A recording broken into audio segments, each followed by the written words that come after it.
किया जाता है। लैंड रिफॉर्म के तहत यह डिसाइड किया जाता है कि बड़ी जमीनें ज्यादा लोग न रख पाए, क्योंकि अंग्रेज जब थे तो जमींदारी प्रथा को बढ़ावा दिए थे, क्योंकि जमींदारी प्रथा के बाद अंग्रेजों को टैक्स वसूलना बड़ा इजी हो जाता था, बड़े बड़े जमींदार बना देते थे और एक ही बार टैक्स ले लेते थे। लेकिन जब देश आजाद हुआ तो ये जमींदारी प्रथा बहुत गड़बड़ हो गई, तो केरल सरकार ने क्या किया था, लैंड रिफॉर्म एक्ट लाया था, जिसके तहत बड़े आकार के जमीनों पर सरकार कुछ नियम लगाई थी, जिसमें एक मठ था, जो पूजा पाठ का मठ नहीं होता वहां पे, उसकी बहुत बड़ी जमीन थी, ज्यादा कई एकड़ की जमीन थी, कई सौ एकड़ की जमीन। तो उस पर केरल सरकार ने कहा कि अब ये सरकारी हो जाएगा।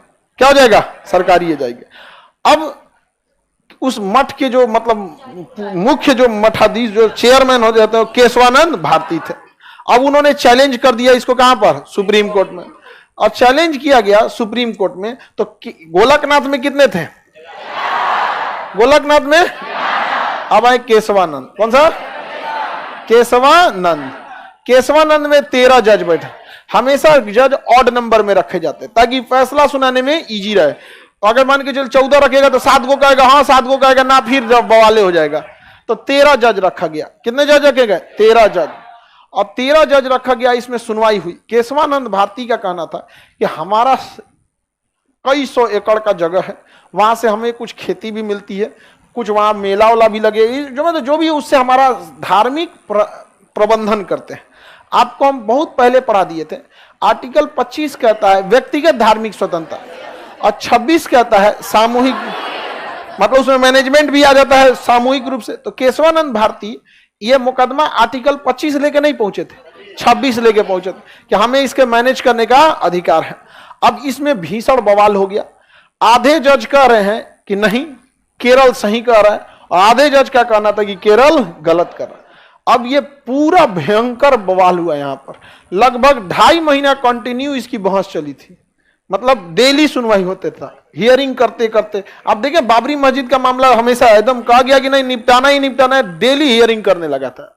वैसे सुप्रीम कोर्ट में जबरदस्त बहस चली थी इस पे। इसमें केशवानंद भारती हार गए थे, सरकार के पक्ष में फैसला आ गया था। तो और कहा गया कि सरकार संशोधन कर सकती है। संसद क्या कर सकती है? संसद क्या कर सकती है? मूल अधिकार में संशोधन कर सकती है, मूल अधिकार में संशोधन फाइनली कर सकती है।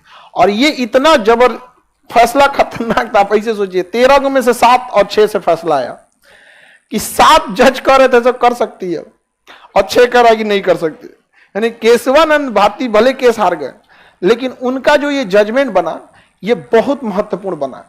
इस जजमेंट को सुनाने से पहले कई विदेशी देशों की संविधान को पढ़ा गया, और ध्यान में रखकर इस जजमेंट में भले केशवानंद भारती हार गए, उनकी जो जमीन थी एरिया वो किसकी हो गई? गवर्नमेंट की हो गई, क्योंकि गवर्नमेंट की जमीन रहना भी जरूरी है। नहीं पता चला गवर्नमेंट है कुछ जमीनें नहीं है, यहाँ पे जमींदारी खत्म करना बहुत जरूरी था यहाँ पे। तो 7-6 से फैसला आया। गवर्नमेंट के पेपर में कितना आया? सॉरी, मतलब संशोधन कर सकते थे, और ये हो गया 6। तो कुछ लोग मतलब आप समझिए कितना कांटे का टक्कर चल रहा है। 7-6 से फैसला आया था यहाँ पर।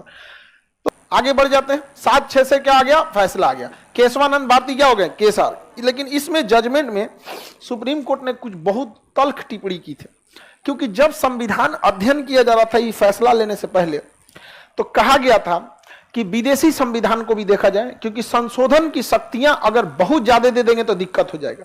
तो जर्मनी का एक संविधान देखा गया। जर्मनी के संविधान में हिटलर के पास जब आया पावर, तो हिटलर सेनापति था, लेकिन वाम हिंडनबर्ग की मृत्यु हुई तो टेम्पोररी चांसलर बना। वहां के प्रधानमंत्री को क्या कहते हैं? चांसलर। और वहां के संविधान में एक गड़बड़ लिखा हुआ था। क्या चीज? गलती क्या थी समझिए, वो हम लोग के भी संविधान में था कि 2/3 बहुमत से कोई भी विधेयक पास हो सकता है। 2/3 बहुमत से कोई विधेयक पास हो जाए। हमारे यहां भी है 2/3 बहुमत से ज्यादातर विधेयक पास हो जाते हैं, नहीं तो आधे से अधिक राज्यों की अनुमति ले ली। लेकिन जर्मनी के संविधान में गड़बड़ी क्या था? 2/3 बहुमत से संविधान पास हो सकता है। अब ध्यान से समझ, संशोधन पास हो सकता है। हिटलर ने संशोधन किया कि जर्मनी में लोकतंत्र खत्म, जर्मनी में होगी तानाशाही। अब सुप्रीम कोर्ट में लोग लेके गए मामला को चैलेंज करने, तो न्याय तो अंधा होता है, कानून अंधा होता है। अब जब संविधान में ही लिखा हुआ है, तो जज का कहना है कि देखो भैया, कौन मार किया, कौन क्राइम छुपाया, ये हमारा काम नहीं है। इतना हम नहीं पढ़ेंगे, इसलिए दूगों को लड़ा के अपने जज मजा लेगा बीच में। कहेगा एक काम करो वकील साहब, आप फीस लेते हैं, आप खोजिए कि मुजरिम कहां गलती किया था कि हम सजा दें। इधर वाले आप वकील साहब आप भी पैसा लेते हैं, आप कोशिश कीजिए कि मुजरिम को बचा ले। तो बचाने के लिए वकील खूब मेहनत करेगा, साहब ऐसे नहीं ऐसे, मिलॉर्ड ऐसे नहीं, आप ये उस समय तो था ही नहीं। एगो सजा एक बचाने के लिए कहेगा, आएगो ये वही था, इसका टावर लोकेशन देखा जाए। जज साहब खूब खुश होते हैं, और इस ससुरा टावर खोज के लाया है। जज साहब मांगेंगे लाइए देखे, देखिए एयरटेल का सिम यूज कर रहा था, इस समय मर्डर के समय इसका टावर लोकेशन यही था।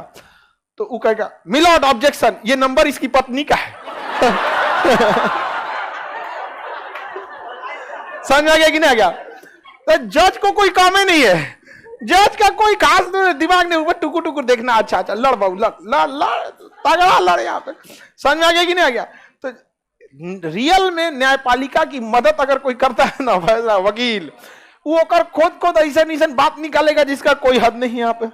आई दूसर, अब मान के चलिए एगो जमीन कोई लिखा गया, ठीक है, तो कोई जमीन लिख दिया आपने छोटका लड़का के नाम पे, तो एगो वकील रहेगा नहीं ये जमीन छोटका लड़का के नाम पे लिखा गया था, मिलॉर्ड इनकी संपत्ति थी, इन्होंने लिख दिया तो क्या गलत किया। अब एक और वकील आएगा, मिलॉर्ड जिस दिन इनकी जमीन लिखी गई थी उससे 2 महीना पहले इनका इलाज चल रहा था दिमाग का, दिमागी हालत ठीक नहीं थी। ले जज साहब का तरीका, ये भी बात है क्या? जज कहेंगे अरे यार ये कैसे, अच्छा ले आओ मेडिकल रिपोर्ट, ले आओ मेडिकल रिपोर्ट। देखिए 1996 में इसका यहां डॉक्टर के पास इलाज चल रहा था, डॉक्टर ने इनको दिया था कि आप डिप्रेशन में चल रहे हैं, क्या तो जमीन तो गड़बड़ हो गया है। तो जज साहब का सारा काम को निपटा देते हैं वकील, वरना जज पागल हो जाए उतना फाइल पढ़ने बैठे तो यहाँ पर। इसलिए जज के पास कुछ भी कहिएगा ना तुरंत पेशकार होता है, एक तो तुरंत वहां पे दे देगा, देखे देखे देखे कौन सी है यहाँ पे सबूत, तो देखिए ये देखिए एकदम सीसीटीवी फुटेज यही मारिए रहा है, देखेंगे यहाँ पे। और ये तरीका तले ओ कहेगा ऑब्जेक्शन मिलॉर्ड ये एडिटेड है, अरे एडिटेड है, सरकारी कंपनी को बुलाया जाएगा, ये तुम जांच कर, तो ये एडिटेड तो नहीं है। अब अगर एडिट किए जाइएगा ना तो जांच में पता चल जाता है कि एडिट किया गया, वो जांच रिपोर्ट आएगी तो कहा अगली तारीख को, इसकी अगली सुनवाई 20 जुलाई को होगी, 20 जुलाई को हियरिंग की जाएगी, और वहां जज अपने लिख देता है कि 20 जुलाई को कौन सी देखेगा, प्रूफ ऑफ वीडियो। अब 20 तारीख को जब आइएगा ना पता चला ई जज का ट्रांसफर हो गया, दूसरा जज आया, अच्छा 20 तारीख को क्या होगा जी, प्रूफ ऑफ वीडियो, वीडियो कौन प्रूफ था, तो जज का हाँ सर पहलका वाले जज साहब थे ना उनको हम सीसीटीवी दिखाते हैं, वो कह रहा था फर्जी, हम करे ओरिजिनल है, लारे वीडियो हो गया देख लिया, हाँ निपटा दिया गया। ऐसा सिस्टम बनाया गया ना कि जज आए जाए, प्रमोशन हो, ट्रांसफर हो, रिटायर हो, कोई बहस नहीं। तो न्यायपालिका चलती है वकीलों पे, इसलिए कोर्ट देखिएगा वकीलों को ज्यादा टॉर्चर नहीं करता है, जज साहब का आधा काम आसान कर देते हैं, वरना दोनों एक वक्त के कहां सबकी जा वकील साहब, हाँ वकील साहब मिल जाते हैं, साहब आप ही फैसला सुनाइए।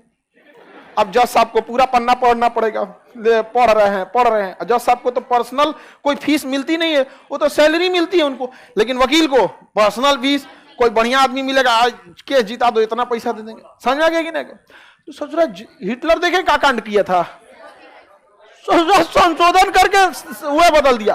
केशवानंद भारती में कहा गया कि सरकार मूल अधिकार में संशोधन कर सकती है और चाहे जहां भी संशोधन कर सकती है, लेकिन संविधान का जो मूल ढांचा था वो नहीं बदलना चाहिए। हमारा मूल ढांचा कहता है कि हम लोग लोकतंत्र में रहते हैं, हमारा मूल ढांचा कहता है कि हमारी न्यायपालिका स्वतंत्र है, हमारा मूल ढांचा कहता है कि हम जाति धर्म से ऊपर उठ चुके हैं, ना हम किसी जाति को वैल्यू देंगे ना किसी धर्म को देंगे, हम पंथ निरपेक्ष है। अब सरकार संशोधन लेके जाएगी, एक काम कीजिए लोकतंत्र की जगह राजतंत्र कर दीजिए, सुप्रीम कोर्ट कर देगा ये केशवानंद भारती मामले में मूल ढांचा का सिद्धांत दिया गया, आप संशोधन कहीं भी कर सकते हैं, ढांचा नहीं बदलना चाहिए। अब इसी में मोदी जी आए थे, न्यायिक नियुक्ति आयोग लेके पास करा दिए, पास हो गया, राष्ट्रपति भी क्या कर दिए साइन कर। हालांकि न्यायिक नियुक्ति मनमोहन सिंह के समय से ही चल रहा था, तो जीएसटी भी तो उन्हीं के समय से चल रहा था, आए ये पास करा दिए यहाँ पे, तो संशोधन करा दिए और संशोधन हो गया।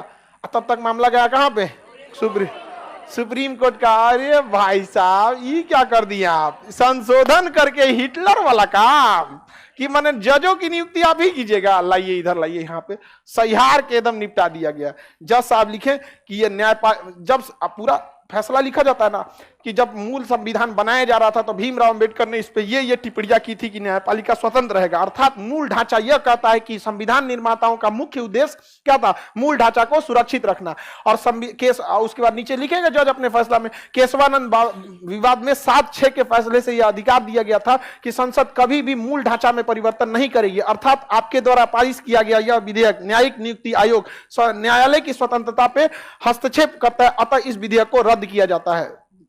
चीफ जस्टिस ऑफ इंडिया धड़ाम निपट गया निपट गए कि नहीं निपट गए?